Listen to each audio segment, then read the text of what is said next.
Before we go to the phones, one more little bit of news here. This is from the Washington Free Beacon.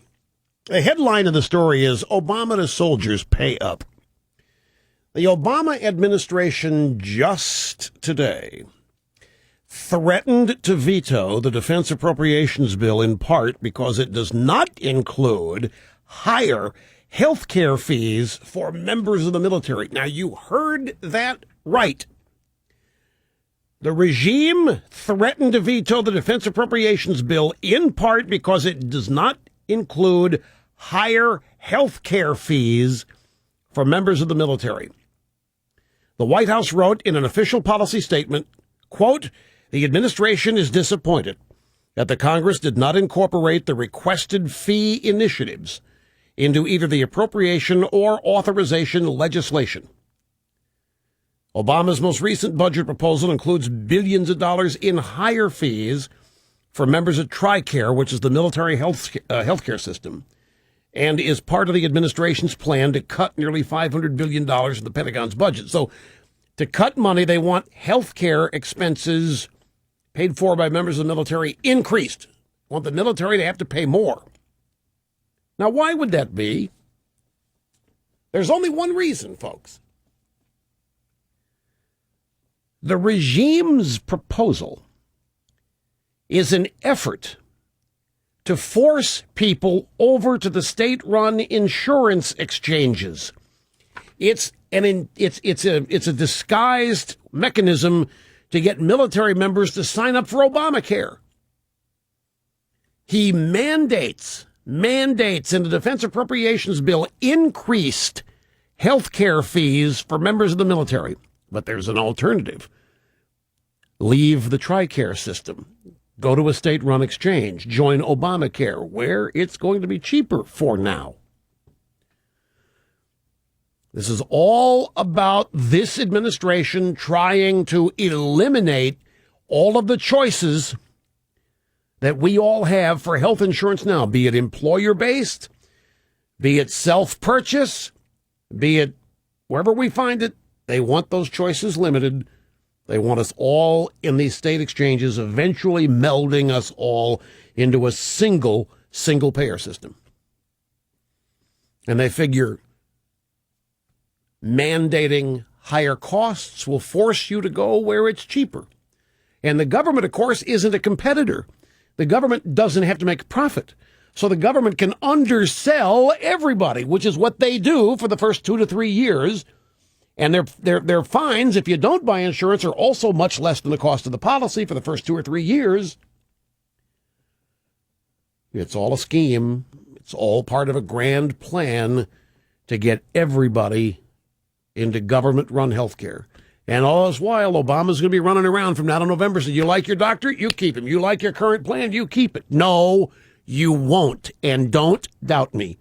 I have no reason to Supreme Court you. I have no reason to lie to you. I have no reason to mislead you. I have no reason to want to destroy your faith in me. Quite the contrary. Just the opposite. Okay, Pat, Madison, New Jersey. Glad you waited. You're first today on Open Line Friday. Hello. Hey, Rush. Second greatest honor I've had in my life, sir. How are you today? Rush, I think that this president just continues to get the handed the gifts of all gifts, and he's going to make the Chief Justice look like a fool and feel like a fool, because now he can take this and make it a campaign issue by saying, look, while I agree with the Supreme Court's ultimate finding, and I think that, they did the right thing, I never said it was a tax. The fact that the Chief Justice says it's a tax doesn't make it so. It just, that's just his decision, but we never thought it was a tax, and so therefore I stand by my pledge that we didn't raise a tax on the American people, and that we were well within our rights under the Commerce Clause. Well, if done, he will have a campaign problem if it's done right by the Republicans on the other side. He could be maneuvered into having to defend this thing as a tax increase. It's got to be pointed out. It has to be shouted. The only way this thing lives is because the Supreme Court said it's a tax increase. The government has the ability to tax you. Obama has unlimited tax increase powers. That has to be how the Republicans position this. But and Obama then has to be forced to go, no, no, no. Look, I love what you said. I love what the court did, but they got it wrong. This really isn't a tax. I'd love for him. He's not going to say that, by the way. He'll get close. I don't know. If it were me, it's a great way to duck the issue and say, He's not going to say. He's going to talk about how everything's free. He's going to talk about how costs are going down because of the rule. He's not going to even address it. Don't you think he's going to have to address it when he's attacked? Who's going to make him address it? Well, let's say Romney accuses him of being the author of the greatest tax increase in history, and the media says, "Are you an idiot, Romney? What do you mean, greatest?" The media make Romney look like an idiot for leveling the charge. He's got to do something. He can't stand by. He's got to stand up and be heard, sir. Who, Romney? Yes. Well, yeah, of course, absolutely.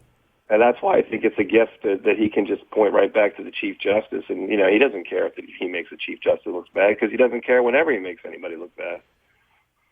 Well, look, I know what you mean when you say he doesn't care if the Chief Justice looks bad or if anybody else looks bad because he's a narcissist and, of course, all he cares about is himself.